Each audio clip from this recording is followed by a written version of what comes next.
Okay, Tigers, here we go. I'm gonna set this up. I know I told you guys that I wasn't going to do actually Edward Bernays today, but I apparently lied.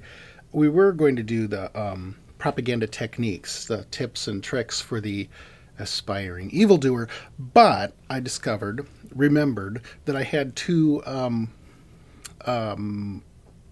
videos that have to be shown with that collection, and a video of a video just blows. So I'm not going to do that. I skipped ahead to this, and then on Monday we'll actually do the tips and tricks for the aspiring evildoer with the two videos, both of which you will find somewhat amusing. Okay, so let's start the slideshow, and we're talking today. This is a case study, and it's a little bit different this time in that this is not the case study of a disgraced person. No, our subject today lived a long and fabulously successful life, later proclaiming himself the father of public relations, much to the chagrin of thousands of ethical PR specialists nationwide. He is actually still frequently referred to as such. He also missed very few opportunities to let people know that he was the nephew of Sigmund Freud. His name was Edward Bernays. He went by Eddie. Eddie Bernays was a slender fellow with a fastidious-looking mustache and a particular talent for promotional manipulation. Now, as I mentioned, he liked to refer to himself as the father of public relations. That label only really applies if you accept the idea that public relations is a stealthy, cynical, manipulative system of swindling large groups of people. Wholesale, if you will. Most PR professionals today do not subscribe to that vision of their industry and are somewhat frustrated by the persistence of it in popular imagination. But anyway, Bernays was born in America of Austrian parents. And he graduated from Cornell University, which was then a regular land-grant college like OAC or Oregon State University used to be before the First World War. It's like Ivy. It's practically Ivy League today, of course, but at the time it was somewhat humble. After graduation, he knocked around a little bit, eventually got into journalism, and from that fell into work as a press agent, as they were called. Early on, he learned the rudiments of his particularly creative approach to public relations, which was don't sell your client to the public, change the public so that your client will be a perfect fit for them, and then make sure that they notice, and then sit back and let nature take its course. Letting nature take its course is a thing that cynical manipulators do. And that's one of the things that you'll see a lot of. Actually, I was quite struck by the situation of the kids at the protest in the red Donald Trump hats facing off with the Native American elder. Somebody put them up to that, whether they were handling themselves well or not. And at this point, there are so many different versions of the story and stuff's flying all over the place. It's kind of hard to kind of cut through it. But whether they were behaving themselves well or not.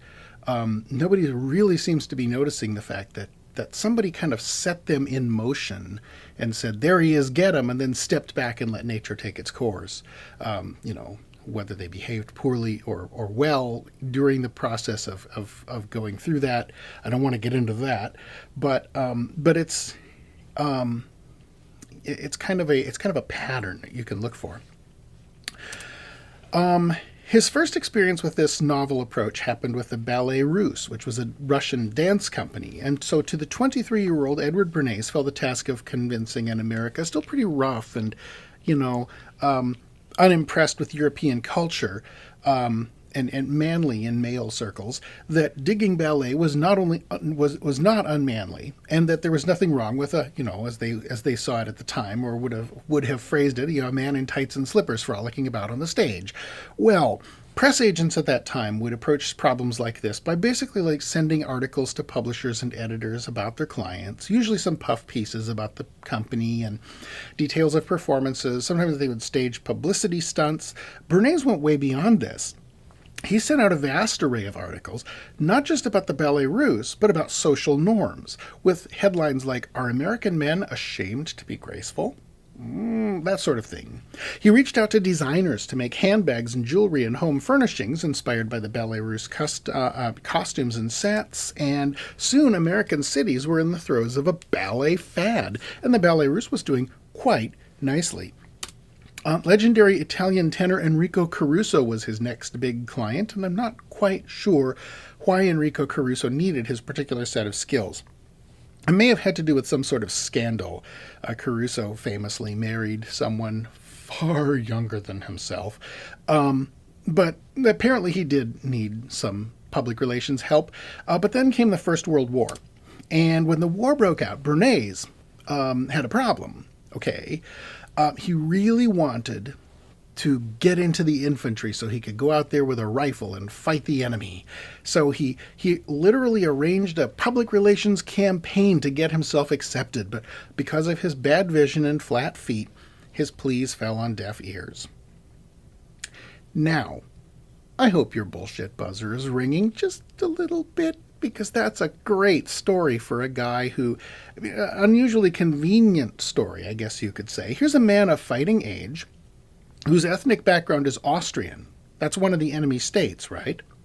But he's so American, wants so badly to get in the war and fight and kill and maybe die for his country that he's actually marshaling all his professional resources in an attempt to swindle Uncle Sam into taking him. Alas, to no avail. So he has to offer his services in a less glorious, safer, context behind the lines. Nobody can accuse him of being a draft dodger, though, right?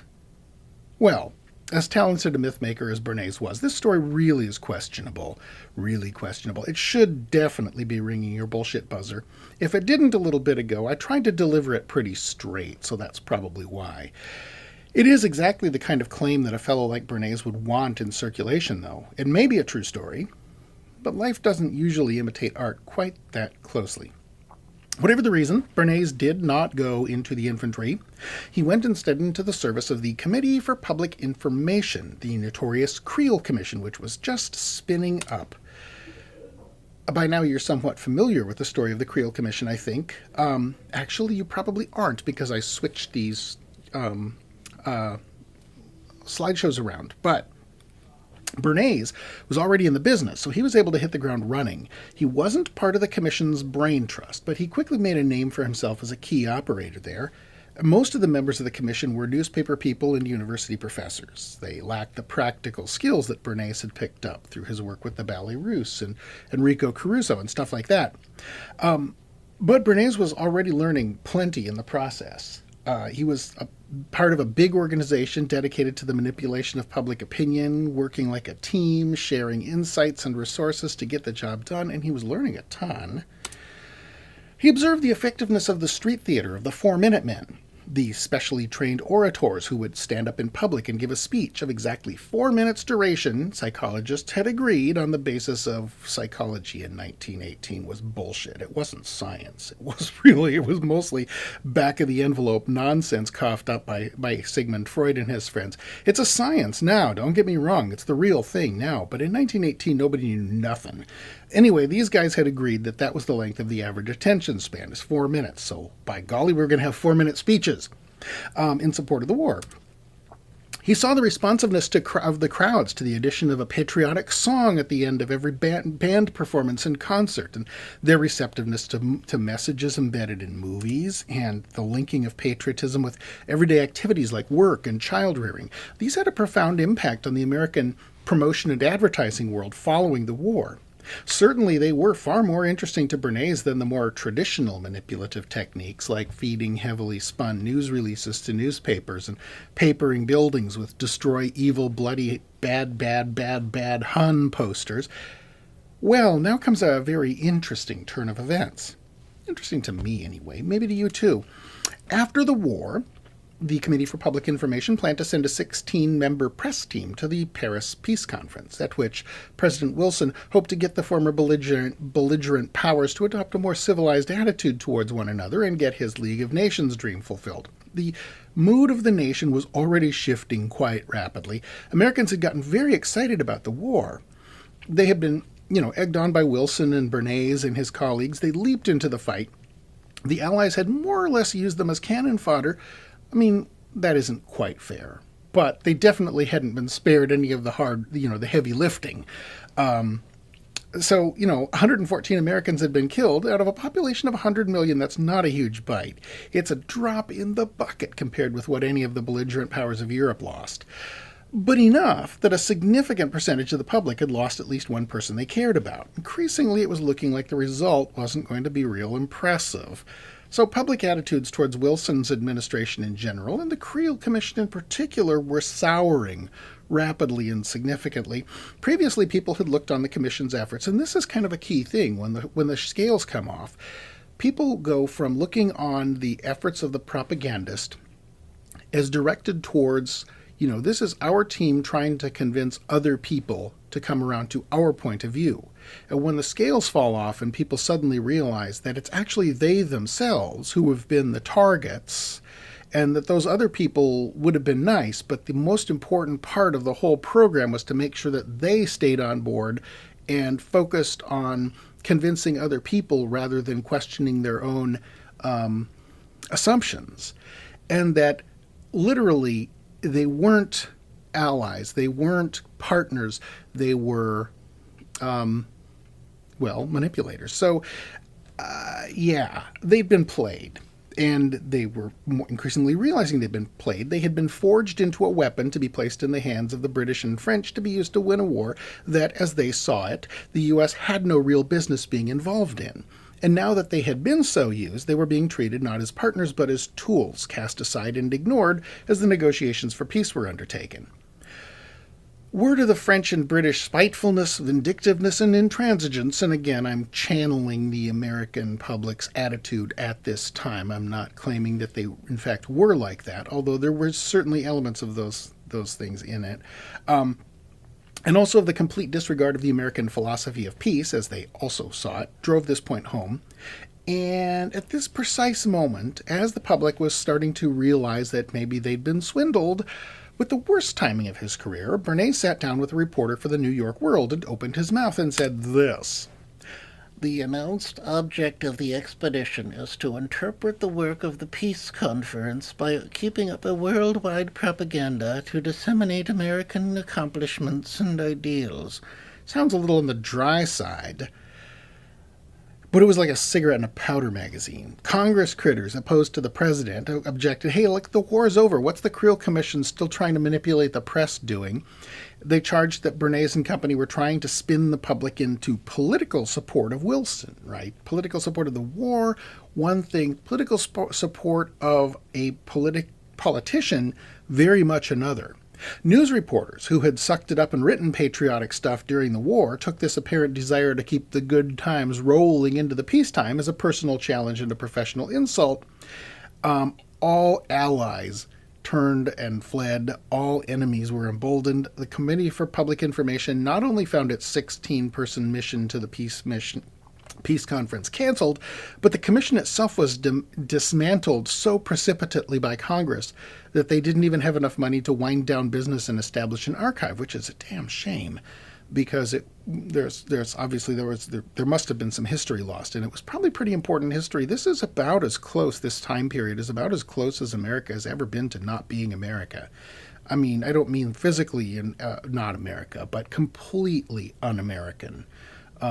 All of the freedom and liberty and freedom of speech and basically the works went right out the window from 1917 to 1918, and that's also part of what people were reacting against. Well, Bernays was very disappointed, but the war was over and he was ready to put his newfound talents to commercial use, and the 1920s would be very, very good to Edward Bernays, and he in turn would be very, very good to the tobacco business. So now we get to talk about cigarettes. Before World War I, cigarette smoking was looked on as somewhat unsavory. This is Albert Meadors, a train robber from eastern Oregon in the sheep country area over there just before the war. You can see he's got a cigarillo in his mouth, kind of like what's his name, Clint Eastwood in a spaghetti western. The image of the Marlboro Man, to the contrary, a cowboy who smoked cigarettes in 1915, was looked on as one step removed from a habitual drunk. They called them cigarette fiends. They weren't allowed to spend the night in the livery stable like the other cowboys could, where it was super nice and comfy and warm, but they were afraid that he would light up and burn the place down. Hay burns rather nicely. Pipe and cigar smokers were fine because they could supposedly control their habits. Cigarette smokers, though, had to have a cigarette when it was time for a cigarette. That addiction was widely seen as a symptom of moral inadequacy. Oddly enough, using snuff or chewing tobacco was A-OK, despite having essentially the same addictive character. But, I don't know, maybe spitting was considered a less offensive externality than smoke and fire. Anyway, this all started to change, though, during the war. Cigarettes were far more convenient than any other nicotine delivery mechanism, and packages of them were included in soldiers' rations because nicotine is almost certainly the most useful drug for people in combat. Consequently, hundreds of thousands of doughboys came back from combat with the habit, and cigarette smoking went from unmanly to super macho. So going into the 1920s, cigarette manufacturers were riding a tiger. But for some of them, that tiger wasn't running quite fast enough. This is actually kind of an icky ad if you think about it. Do you inhale, darling? Oh my gosh. Yeah. In 1926, Bernays coordinated a response by Chesterfields to the Lucky Strike ads that claimed that their smokes were so kind to your throat that opera singers smoked them. Bernays, basically, his approach was to make fun of the whole. Here's another Chesterfields pitch, man. Was to make fun of the whole thing with an imaginary support group for singers and public performers whose voices had broken down under the strain not of smoking the wrong cigarette, but of all the endorsements they had to do. And Chesterfield, by the way, that's the cigarette brand that killed Walt Disney, in case you were wondering. Although, obviously he was going to smoke something. That just happened to be his favorite brand. The owner of the Lucky Strike brand, George Washington Hill, noticed the success of this and the wit. And Hill had a goal. He wanted women to take up smoking and to choose Lucky Strikes as their favorite brand. Other professionals working for him had come up with a general approach and a slogan: reach for a lucky instead of a sweet, reasoning, of course, that women were going to be really worried about not getting plump. And we offered cigarettes as basically a diet aid that gives you a little buzzy buzz, why they would go for it. So this was going, and now it was time for Bernays to take it on, to kind of push it from the social engineering side. The results were both amazing and appalling. Now, we looked at some of those in class the other day. Here's one of them that we saw. The most obvious part of the campaign, of course, was the ads. In the newspapers and other media, slender young flappers. Remember, it's the 1920s, so the wasp waist bustle things out the window. That was 1910s. That was like pre-suffrage dress. The new woman, the 1920s woman, was slender and modern, a stubby old school cigarette dangling delicately from her fingers, with copy like, "When tempted to overindulge, reach for a Lucky instead." Other promotional activities were pretty easy to spot as well. A number of the then, I don't know how, they were definitely a red hot outfit. The Ziegfeld Follies girls, who signed a pledge to, quote, "renounce the false pleasures of the table, fattening foods, drinks, and cloying sweets. But I make no sacrifices. I shall smoke cigarettes." Okay, signing a pledge to kill yourself, not such a good idea, but, this is 1925 or whatever, so they didn't really know yet. Amusing though this sort of thing was, it wasn't much different from the old opera star smokes our brand approach. What was different about Bernays was the part he called crystallizing public opinion. And this is important. And it was done far more quietly, sometimes even secretly. This is the part I was getting at about letting nature take its course, right? You just kind of manipulate people into a situation, let them make the final decision as to what they're going to do, knowing from what you know about human nature that they're probably going to do what you want them to do, right? So what this involved for Edward Bernays was an actual manipulation of popular culture. As it worked for dudes too. This is, in my humble opinion, the best, worst Lucky Strike ad from the 20s, with Chris Farley going up for a hoop shot. Anyway, yeah, so there's that. Crystallizing public opinion was very different from shaping or changing public opinion, making air quotes here, because Bernays couldn't make pop culture go someplace it didn't want to go. He knew that, and he also knew that trying to do so would be futile and hucksterish, like an unskilled car salesman trying to pressure a customer into buying a car that he or she doesn't really want. Where his talents really shone was in guiding it to move faster in a direction that it was already going in, or by offering his product as a handy touchstone for expressing oneself when, if left to one's own devices, one would probably have settled on something else. That was where the big money was. Late 1920s society was already trending toward more slender standards of beauty in women. What Bernays saw was that if he could hitch Lucky Strike's wagon to this star, he would have a powerful, profitable engine. If in the public imagination smoking his cigarette would be the road to attain the slim profile that they wanted, well, he'd sell a ton. The first thing to do was to solidify this trend towards slender women, so he got a photographer friend to conduct an informal survey, sending out letters to other style professionals, and they read as follows. I have come to the conclusion that the slender woman, who combining suppleness and grace with slenderness, who instead of overeating sweets and desserts, lights a cigarette, as the advertisements say, has created a new standard of female loveliness. I am interested in knowing if my own judgment concurs with that of others, and should be most happy to have your own opinion on this subject. Sorry about that. I don't know what that accent was, actually, but it was fun to do. I don't know if it was fun to listen to. Anyway, this was a lot like asking a bunch of computer professionals today, hey, is wireless broadband a good thing or a bad thing for me to have on my computer?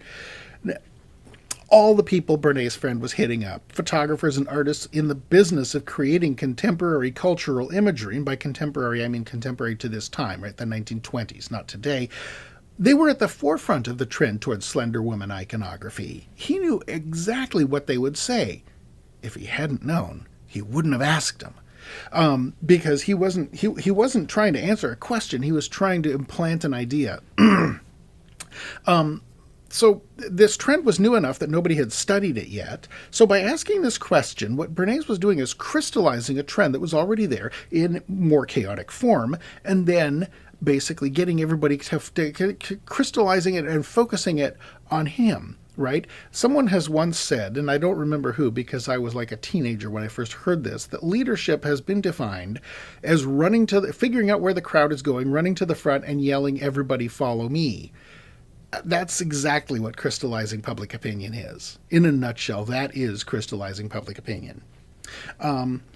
So once this was done, he prepared a report, this letter, get all these responses. Oh yeah, we like our photography models, we like them to be skinny now. So once this was done, he prepared a report and sent it to various newspapers, which dutifully reported the trend toward being slim. The same thing was done with dancers, actors, athletes, and of course physicians. This is really a rather insulting graphic, but kind of demonstrating what people were saying. And notice that it's green too. I'll be talking about that green thing in a little bit. The same thing was done with dancers, actors, athletes, and physicians. Soon, easy news articles opportunities abounded. They were all neatly scrubbed of any evidence of influence by Bernays or Lucky Strikes. We had a dancing school honcho writing that, on the dance floor, results of overindulgence are quickly revealed. And you can imagine how mortifying it would be to have your dance instructor judging your lifestyle based on evidence of overindulgence. Yeah, and also adding that dancers today, when tempted to overindulge at the punch bowl or the buffet, reach for a cigarette instead. No idea where that accent came from either, but I think it worked a little better in this case. The former head of the British Association of Medical Officers of Health released a statement that sweets cause tooth decay, oh really, and should be avoided, especially at dessert time. You think about it. Yeah, don't eat sweets, especially at dessert time. At dessert time, you should eat, I don't know, broccoli and stuff. But this is that's not the funniest part of what this guy had to say. Doctors, especially in like in the 1920s, were still not entirely. I'm just going to quote him.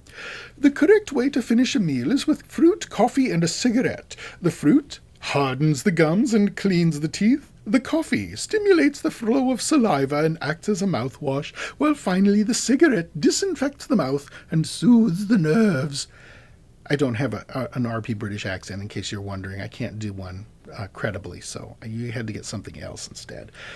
Okay, so with Bernays manipulating public opinion in favor of more slender styles, in Lucky Strike ads urging women to stay skinny by smoking instead of eating, Lucky Strike cigarette sales surged.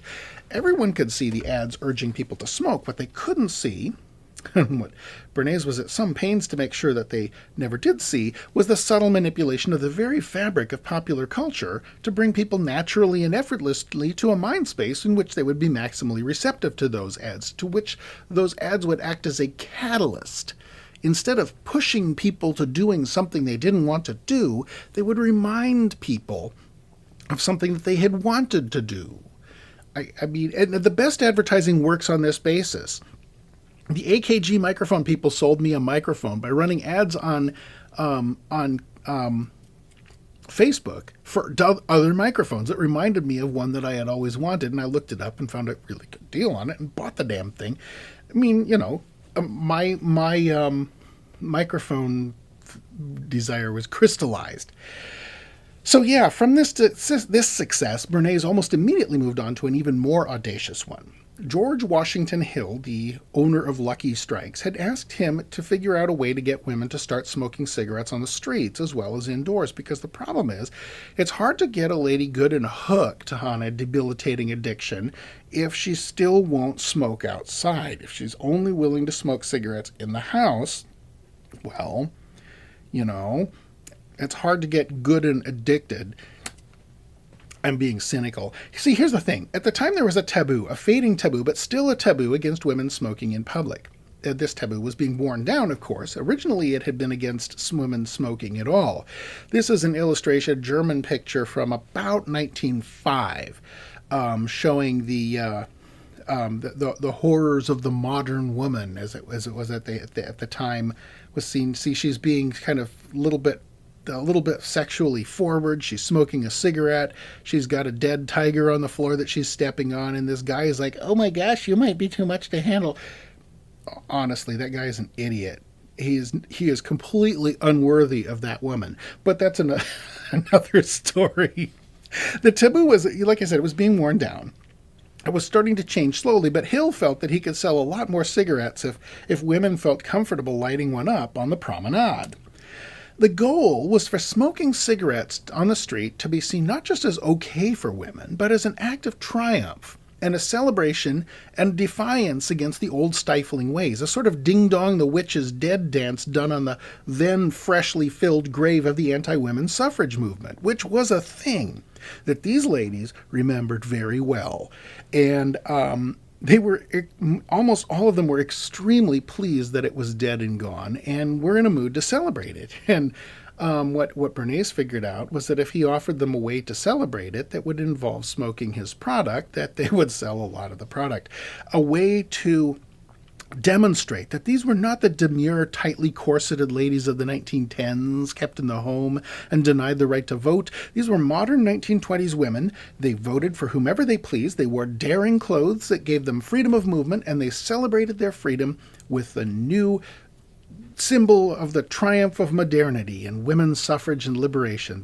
The torch of freedom, they called it, the lit cigarette. That was the vision. Bernays got right to work making it happen, selling it. First, he got a list of prominent debutantes from a friend at Vogue magazine and had his secretary send them each a telegram. The telegram, oh, and by the way, he was careful to select the debutantes because he wanted them to fit a certain image. He wanted nice-looking women, but he didn't want them to look like models or super, like unnaturally gorgeous women, because he wanted them to be relatable. He wanted other women to be able to look at them and think of them as sisters rather than as rivals, in the language and the headspace of the 1920s. That would be the way it would be thought about. Anyway, the telegram that was sent to the selected women read as follows. In the interest of equality with the sexes and to fight another sex taboo, I and other young women will light another torch of freedom by smoking cigarettes while strolling on Fifth Avenue Easter Sunday. We are doing this to combat the silly prejudice that the cigarette is suitable for the home, the restaurant, the taxicab, the theater lobby, but never, no, never for the sidewalk. Women smokers and their escorts will stroll from 48th Street to 54th Street on Fifth Avenue between 11:30 and 1 o'clock. These are New Yorkers. No imagination. Name all the streets after numbers. But anyway, the list of women who received the telegram and other methods of contact were carefully managed. Like I said, no actresses, no showgirls. He didn't want anybody to think this was a publicity stunt, which of course it was. Relatable women, not too modelly. Anyway, they were assembled in Bernays' office on Good Friday and given their final instructions. And Bernays, in a memo before the event that he wrote for his secretary to execute for him, they should be told where and when they are to be on duty Easter morning and furnished with lucky strikes. As the fashionable churches are crowded on Easter, they must be impressed with the necessity of going early.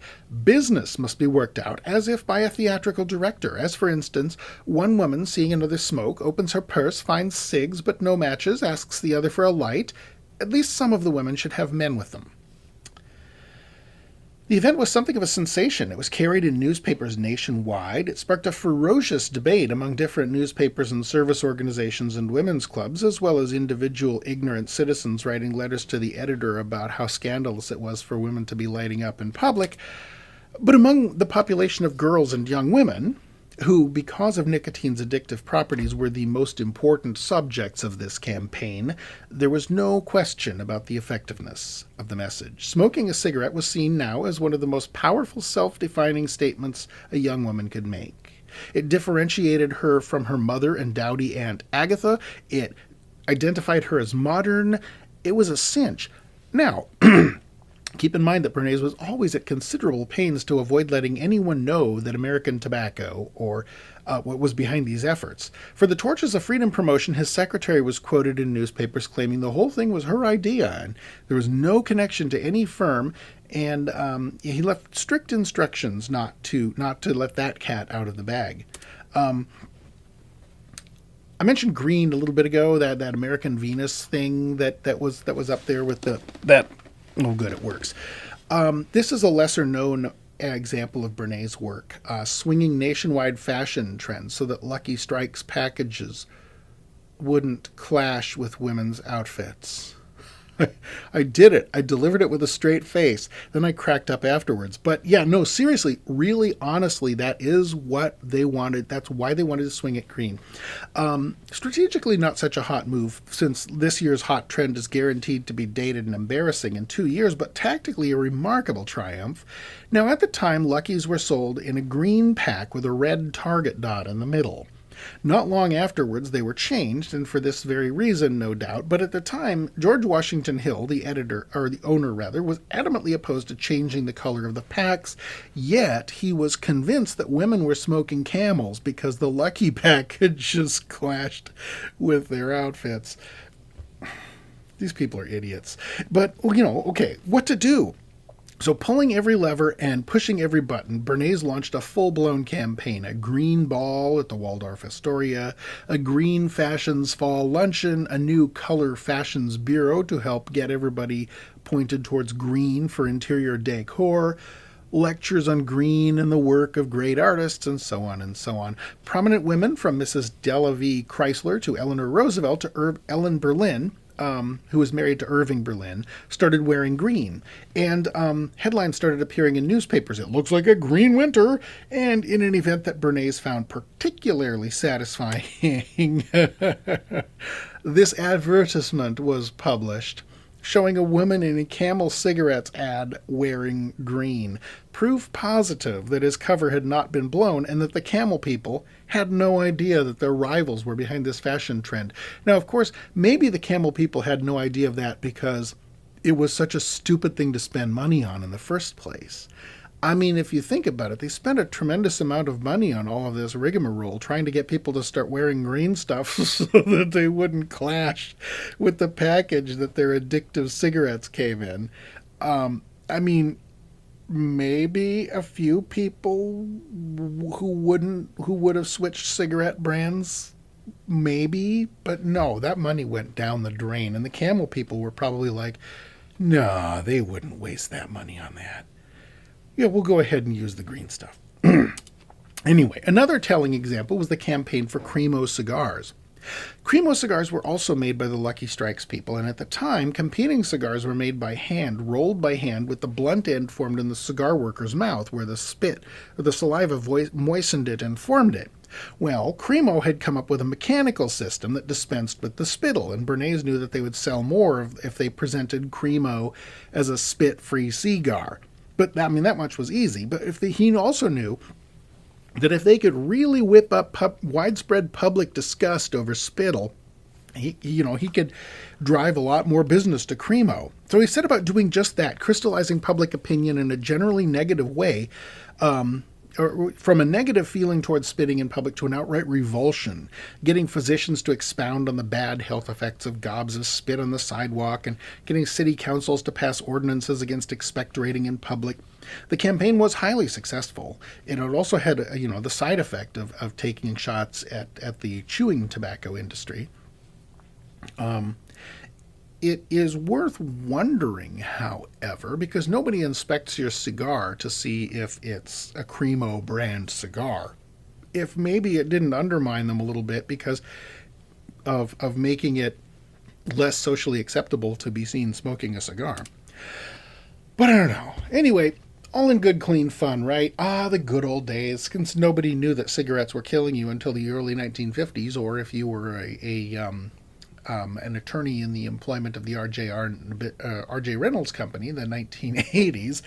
At least we know that Bernays wasn't cynically helping hook millions of Americans with a debilitating addiction and dooming many of them to die in agony, right? Well, about that. Let's see. I just screwed myself up. Yeah, about that. According to historian Larry Tye, who wrote Bernays' biography, Bernays' papers indicate by about 1930, he had good reason to suspect that cigarettes were dangerous, and by 1933, he was actually warning the top American tobacco executives that a response would be needed because scientific studies were finding things like increased cancer growths in rabbits exposed to tobacco smoke, and statistical analysis that was showing a worrisome correlation between tobacco and lung cancer in 1933. He was already getting a response ready. He wrote that he would, quote, lay down a barrage to the editors of the country reflecting to them authoritative opinion on the cigarette in relation to the physiology of the human body. Doing this not so much with the purpose of getting this material printed, but doing it rather to build up such a constructive picture of the cigarette in the minds of the editors that when a story of the type I am sending you comes along, they will hesitate to print it because they will have been convinced of the contrary point of view. Smooth, huh? Okay. Let's translate that. Here's how Larry Tye translates it. Quote, the cynicism of his approach is inescapable. Bernays took seriously the medical evidence he was gathering on the dangers of smoking, yet he was urging American tobacco to do all it could to ensure that newspaper editors dismiss that evidence. He was also working with some doctors who were still willing to argue a pro-tobacco line from a medical standpoint. One particularly funny and particularly thick-headed one came from the mid-1930s from a physician named Clarence Lieb. Check this out. I'm not sure. Okay, listen to this. Men worship at various shrines. Venus, love, presumably. Bacchus, booze. Mars, war. Ceres, food, presumably taken to excess, and Lady Nicotine. The least harmful is the latter. The benefits of tobacco are, 1, it is a pleasure. 2, a good laxative after breakfast. Okay. 3, checks obesity by lessening the appetite. 4, aids nutrition by stimulating the secretory functions of the stomach. Ew. 5, it consoles the lonely. 6, it aids contemplation. 7, it is a manual as well as an oral activity. I'm not going to touch that one. 8, it promotes sociability. Lieb goes on to say that smoking is not for everyone. People who should not smoke include the very young, you don't want to you don't want the baby puffing on a stogie. The very old, people suffering from heartburn, malnutrition, loose bowels, TMI, asthma or chronic disease, and, quote, those individuals of whom there are some who have an idiosyncrasy against strawberries or cucumbers. I believe what this means is if you're allergic to strawberries, don't smoke. In later years, Bernays would try pretty hard to walk all that back. But the fact was he was making a very good living convincing people to poison themselves. And by 1930, he probably knew it, and by 1933, he unquestionably did. And there's quite a bit more to know about Edward Bernays. Later in his life, he did do some very good things that we should mention, if nothing else, out of fairness. He worked to fight racism and sexism in real and effective ways, as opposed to the commercially driven empty symbolism that you would see on something like a Torches of Freedom walk. He lent his skills to anti-smoking campaigns later in life, and it's possible that the current stigma against cigarette smoking, which is a total revolutionary reversal from how it was in the mid-1970s when I was a kid, owes something to his efforts. Bernays, by the way, wrote a book in 1928 titled Propaganda, which starts out first rattle out of the box with some profoundly chilling thoughts, and I'm going to quote from it at length here, without inflicting voices on you. The conscious and intelligent manipulation of the organized masses and opinions of the masses is an important element in a democratic society. Those who manipulate this unseen mechanism of society constitute an invisible government, which is the true ruling power of our country. We are governed, our minds are molded, our tastes formed, our ideas suggested largely by men we have never heard of. This is a logical result of the way in which our democratic society is organized. Vast numbers of human beings must cooperate in this manner if they are to live together as a smoothly functioning society. Our invisible governors are, in many cases, unaware of the identity of their fellow members in the inner cabinet. They govern us by their qualities of natural leadership, their ability to supply needed ideas, and their key positions in the social structure. Whatever attitude one chooses to take toward this condition, it remains a fact that in almost every act of our daily lives, whether in the sphere of politics or business, in our social conduct or our ethical thinking, we are dominated by a relatively small number of persons who understand the mental processes and social patterns of the masses. It is they who pull the wires which control the public mind, who harness the old social forces and contrive new ways to bind and guide the world. In other words, he's saying that real power in society is a shadowy fraternity of puppet masters who decide what we're going to like, who we're going to support, whether we're going to have war or peace. And this, he says, is a good and democratic thing. Because, of course, in a democracy, you can't just have, what's a dictator's name? Joseph Stalin tell you what to think and what to do. You have to manipulate people into making the right choice. Of course, this isn't surprising that he thinks this is a good and democratic thing because he's representing himself as a representative of that class of puppet masters. We always trust in the inherent goodness of forces we control. It's the ones others control that freak us right the fuck out. Pardon my French. I'd edit that out if I knew how to edit, but I don't, so you guys are just going to have to not get mad, I guess. But that's why nearly every invading army in modern history has expected to be welcomed as liberators, with one or two exceptions.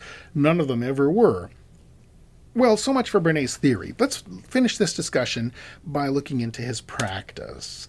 Bernays died in 1995 at the age of 104. He did not make it that long by smoking Lucky Strikes. He didn't smoke at all. He never smoked. He said, "I don't like the taste. I prefer chocolate." Now, I'm not sure if this was supposed to be a self-deprecating joke, because after all, remember, he made his name by convincing modern young women to substitute Lucky Strikes for sweets. But if it is a joke, I'm not sure I'd characterize it as particularly funny. What's more telling, though, are his extreme efforts to get his wife Doris to quit her pack-a-days habit-smoking parliaments. He would hide the cigarettes, he'd get his kids to find and hide the cigarettes, he flushed them down the toilet when he found them, and finally in the late 1940s, a physician told Doris that the smoking was causing circulation problems in her leg and that if it didn't get better, they were going to have to amputate. The ludicrousness of this diagnosis from a medical standpoint suggests the physician may have been coached or at least encouraged by Edward. If so, mission accomplished.